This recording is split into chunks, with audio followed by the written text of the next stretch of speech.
Hey, what's going on, everybody? This is Iki and we are here at Digital Ministry Support Network. This week, I've got the great privilege of hanging out with our guy, Chris Watkins. Chris, good morning, Hey, bro. hey, yeah, Chris will be on here today. You're gonna help us figure out like how to do the whole outdoor worship service, doing a drive-in, so that you can get the FM transmission into your radio, right, Chris? absolutely. Yeah, super easy. Yes. Says the tech Yeah, guru. Says the tech right. guru, my Okay. church Let friends. me, I suppose I should qualify that. It's very straightforward when you know what you're doing, when you're somewhat familiar with audio and networking. Yeah. Exactly. Now, we know that we're going to be coming out of this pandemic sooner or later, and it looks like we're going to be coming out a little bit sooner, which is great. However, this is a tool you can put into your ministry box that you can use for anything. Like you may have like a summer picnic or something like that for the church, and you want to be able to do this. So this is a really cool little tech trick for you pastors that you can use. Chris, man, thank you. We don't have a ton of time, so I want to hand it right over to you. Awesome. All right. So I've got some music in my headphones. Oh yeah, There you we go. do. I like to give you background music, man. Appreciate it. I was about to start jamming for Jesus. So, yeah, it's like I said, it's very straightforward. It's taking the mix that you usually that would normally go out to your monitors. So let's say you've got your church mixer and you're using an aux bus. I'm going to qualify some of this terminology. An aux bus on a mixer is is basically a mix, and by mix I mean levels set specifically for certain speakers. And so your sound man will take levels and set them specifically for the monitor speakers that face the pastor or face the praise team in church.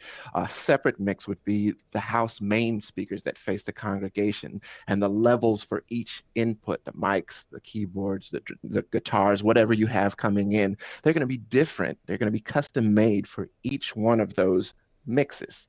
And I'll use mixes and aux buses interchangeably. And so, in essence, what we're doing here is we're going to take a mixer and we're going to specify one of those mix buses and set levels specifically for cars. And we'll send that signal into a small FM transmitter. You can think of it as your own personal radio station. It's a very small box that transmits an FM signal, and you can dial in the actual channel that you want. You pick a channel that's open, you dial it in, and it will send that signal with no latency. Latency is just lag in time. It will take that signal and send it out to your cars, and it's very easily done with your current setup. Um, Caveat being you do need a digital mixer, and we'll talk about that in just a second. And that's the basics of it. Um, Sweet. so here's the FM transmitter that I purchased. There's a lot out there, especially during COVID. I mean, the number of FM transmitters that you can see, transmitter for church, Hmm. that have popped up on Amazon and other online stores has just blown up. But this is the one that I purchased for a couple of churches, and the one that I use personally anytime I do a gig or an event. Chris, let me And ask you as you're sharing this. This is the yeah, FM transmitter. So mhm. if we're moving from A to B, where in the system is the FM transmitter sitting? For instance, if I have a microphone on one end, it's Right. going to run Yeah. from a cable into my mixing board or my mixer, Yes, it right? is. Mm-hmm. And that mixer is going to output the sound to what would normally be speakers, but this FM Mm-hmm. transmitter, so where along the line does it sit between the microphone and the ears of the people? That's a perfect question. You actually jump to the next slide. The next Oh, slide actually shows where it is in the workflow. If you want, you go ahead and jump to that slide. Only thing I was going to mention on that slide was it's only 79. It's $80. It's eighty that dollars. is a deal, people. Yeah, I mean, and I've had excellent experience with this. I've been able to transmit over a whole city block. Wow. It's On here it says up to 300 meters, but that's in perfect conditions, line of sight, no RF interference and things like that. But it has a very long throw. Wow. Um, What's its cons? Do you and have any cons for it? um, I would like to see something a little more integrated, and so maybe a rack mount box, something that Ah. that I can hook up to maybe a personal antenna, Hmm. which you can do. You can do with this, but it's smaller and it doesn't fit well. And this is more of an ergonomics deal than anything else. Also, I noticed that I do need to set it up high. The longer distance, I'm planning on getting that signal to cars, the higher it needs to go because it does need it since it's a fairly it's weaker than most radio than all radio station signals. It does Mm. need line of sight to the cars. And so that's something that you'll need to get it up above think obstacles and things like that. Got it. Yep. So, in terms of the workflow, in answer to your earlier question, we're starting from the left. So on the left, we Okay. have things, audio signals that need to go into our speakers. And so whether it's a computer sending a track or sending sound effects, whether it's a microphone being held by the pastor or some other platform participant or a keyboard or any of your instruments, they go into the mixer, into those inputs. And this is just a small digital mixer that I'm using as an example. They go into those inputs, and the sound engineer takes those inputs and applies levels so that the mix coming out on the other side, wherever it's going, usually your main mix is going to be your house speakers that are facing the congregation. Um, uh, they're going to set those levels specific to that mix. In this case, we're going to set levels specific to what one would hear in a car. Mm. And so they go into the mixer, and you can see the arrow up top on the top right hand side of the mixer going out to the transmitter. Mm. Those two XLR outputs are aux buses. And so you'd pick one or two if you want a stereo mix to hear different, the differences of both sides. And you would send it out to that transmitter, which then sends it out via radio waves to any radio station you dial in that's free. Very cool. Couple questions for you, Chris. So you Yep. mentioned that they go into the aux bus. For those who are not familiar with that term aux bus, what does that mean? Hmm. Is it different from where you would put the cables that goes out to your main speakers? Yes. Okay. So yes, aux buses are they're just that. They are auxiliary mixes. They are not your main mix. They're just other places that you want this audio sent. And for most churches, you're going to want monitor speakers so that the pastor and the praise team and the choir can hear themselves. That's an aux mix. It's auxiliary. It's not the main mix. The main mix is the house speakers that are facing the congregation and how the congregation hears. Other options for mixes would be an overflow room, or if you've got Fellowship audio hall. routed to a fellowship hall or something Mhm. like that, or if you're recording, if you want to record the audio, you can specify an aux mix for that. So this would be another use for that auxiliary mix. You would send, now we're going to use one of those outputs, send it to transmitter and mix specifically for car radios. Fantastic. Could you use the main out? Yes, absolutely. Absolutely. There's no major difference between the main house mix and the aux mixes other than workflow on your actual console, on your mixer. Um, a lot of times though, and I would I would suggest this, that if you're going to do an outdoor service, and you have more than just spoken word, as in the pastor or preacher and other platform participants, if you have music, I would strongly suggest adding speakers, adding main speakers to that mix. And so you can supplement what can't be heard.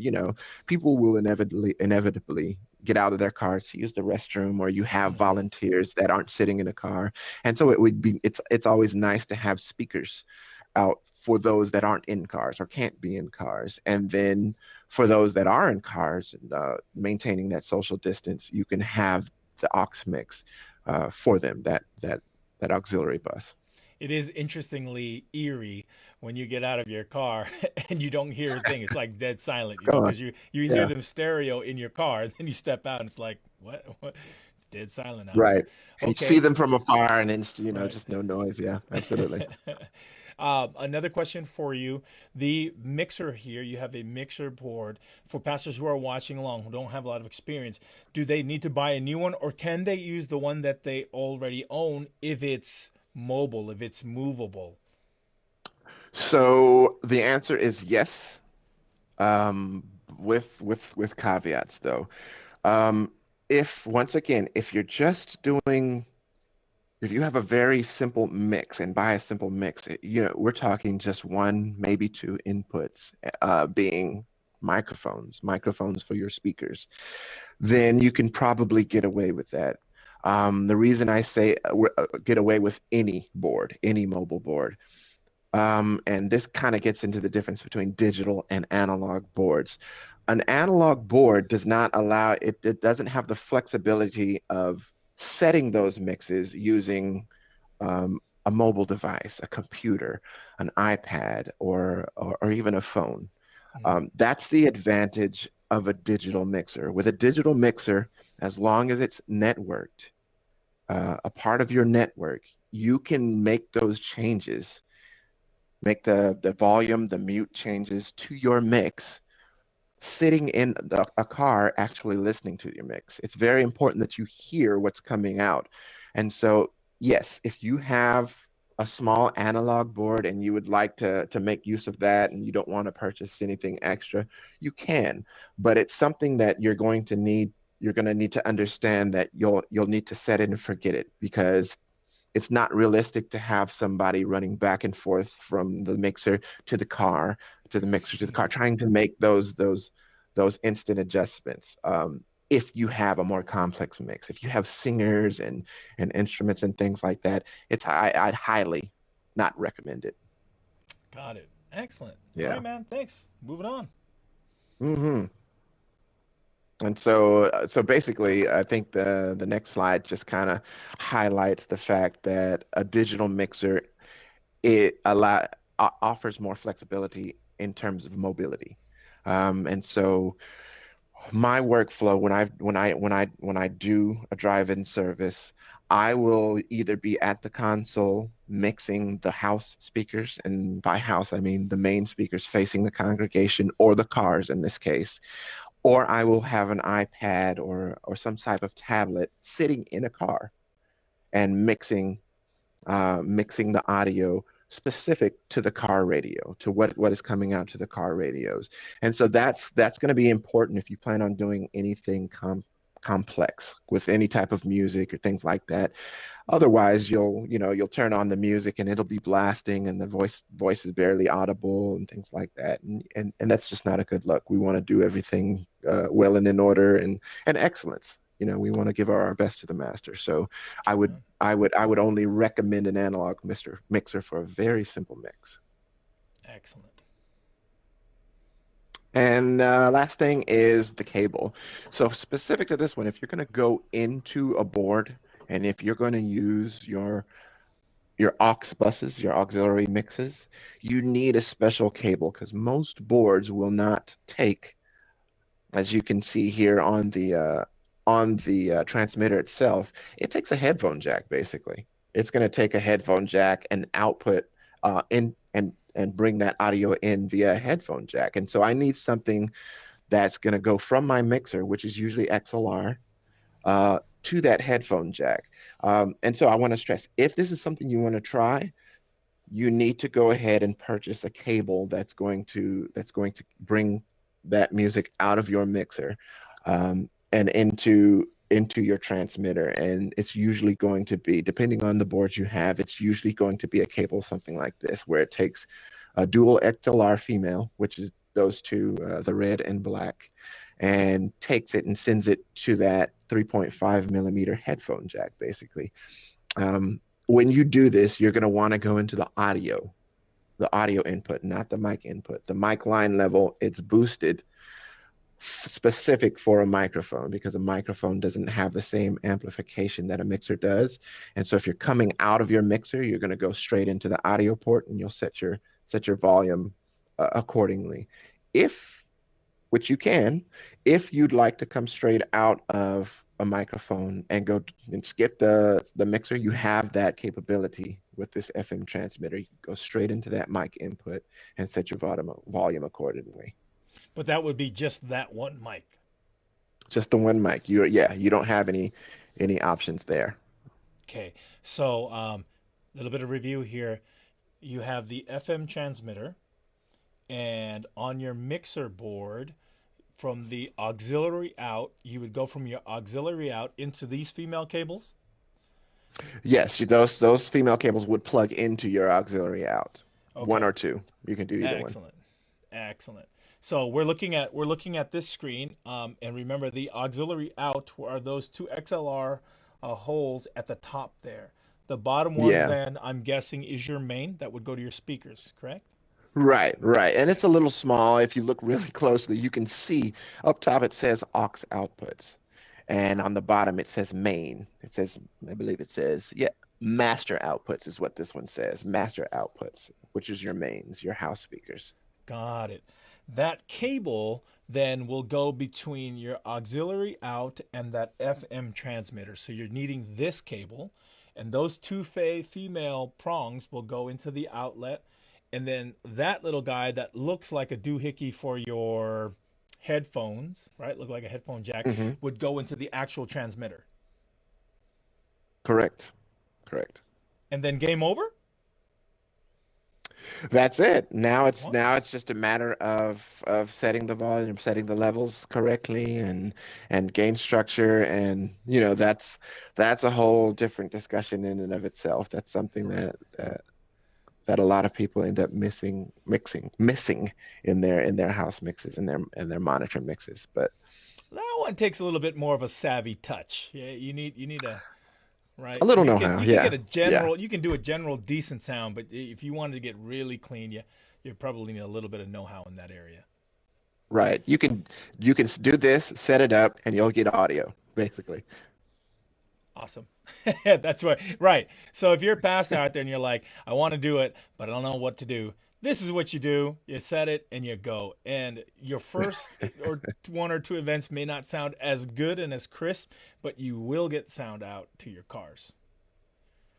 Chris, let me ask you, Absolutely. what would it cost someone to actually do this? If they're going to try to do it, can you give us best case scenario and then luxury scenario?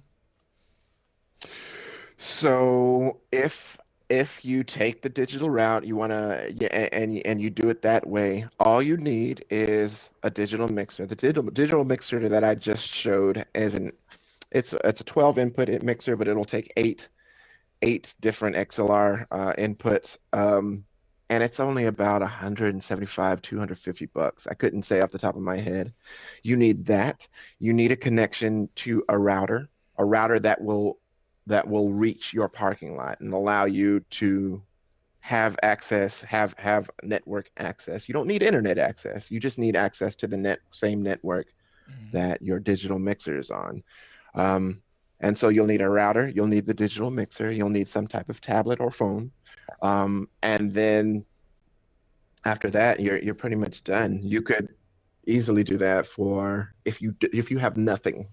You could do that for $650. And every church has a microphone. Every church has some type of mixer. Um, and so if you want to get started with one, start with the analog mixer. And if you've got a small analog mixer, if you don't have one, you can buy one of those for less than $100 on Amazon, a small analog mixer. And just that's going to turn the volume up and down. Or go directly into the port. You can do that for $80 plus the cost of a microphone. The cost of entry can be about 100 to 50 100 to $150 if you have nothing. In a perfect scenario, if you want to do a full band and multiple speakers and things like that, you need a full size board, and it should be a digital board. Um, and so yeah, for a full size digital board, if you don't have one, it's going to run you anywhere from $1,800 to $4,000, depending on which one you get. And after that, everything else is small prices. $80 for the FM transmitter. You can get a Samsung tablet for $120 on Amazon, a router for $150, and you're good to go.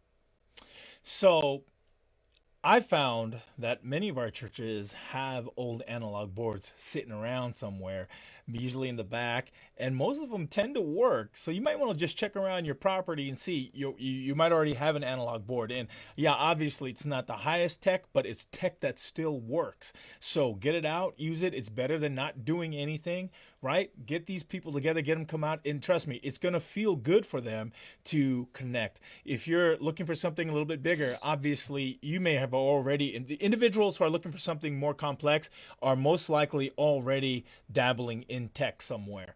But if it happens that there's a question we missed or something along the way that you're really wondering about, this is your guy, Chris Watkins. Give him a call. We've got his number up here. If you're watching this in the replay, his email is there. Hit him up. Chris would be more than happy to connect with you. He actually is a owner of a production company that he runs himself. He's a tech guru. He's a basketball player. He's a beard grower. He's everything you need him to be. So fantastic work, Chris. Man, thank you so much for what you shared today. Is there anything that you feel like you should drop in here before we check out? No, like you said, something is better than nothing. Something is better than nothing. And so, now that restrictions are starting to lighten up, we're starting to see the light of day. Go ahead and go for it. Get five people in the parking lot, and just do a test. Grab it's $80. Spend $80. Find that analog mixer in the closet, Yeah. and just give it a shot. Give it a shot. Also, you've got my email, you've got my cell phone number. Questions are free. I'm happy to come out and visit, and or over Zoom, to help you get up and running. This is God's work, and so just do something. Yeah, and Chris is always too gracious, but help the brother out, man. Help him out. Make sure that you're taking good care of him because as good stewards for this kind of stuff, it's not easy. But he's always willing to be helpful, man. Thanks, Chris. So we've just got a couple minutes left, and I noticed that we've got that really one strong viewer, which is probably my phone next to me. But if there's anything that we may have missed along this journey, please feel free to share with us here at the end. I just want to remind everyone, you basically want to move from the microphone through your little XLR microphone cable to the mixer that you have, and then out of the auxiliary out port, not your main port that would go to speakers, but the auxiliary one, you would put Mhm. in that cable that Chris showed us. And Chris, how much would that cable cost? That cable's, I think, 16, $17, 16, if I 17, remember and it was correctly. what, 10 feet long? That That was particular a one was 10 10. foot. Yeah, that was a That's a 10-foot 10 cable. foot. So fantastic. So that then we're paying like that $16 to plug that cable in. At the other end of it is the aux, the little headphone jack looking kind of thing. You plug Mhm. that into the FM transmitter, which is how much is that guy, Chris? So FM transmitter is $80. $80, and Hmm. then you hit go, and whoever pulls into that parking lot or maybe sitting on a blanket listening to their radio and they tune into your station 98.5, 97.9, 82.6, whatever one you choose, they'll be able to hear that transmission on their side and really enjoy that worship. And like Chris said, you're not losing a thing. Just go for it, give it a shot. Absolutely. Especially since when you invite people to your open door service, like not a ton of people are going to come out immediately. So it's a great time for you to tighten up those screws and figure all that out. Did I miss anything, Absolutely. Chris? No, that's great. All right. Well, um, that's I guess that's all we got today. Is that right, That's Chris? a wrap. All Yeah. right, all right. If you don't need tech help, but you just want a friend to talk to, Chris's phone number is up here on the screen and his email. So give him a call. He's got a good ear. He's got a good ear. Thanks everybody for joining us. I hope you were able to catch this, and I hope it was helpful for your life. Digital Ministry Support Network. We are out for this Tuesday.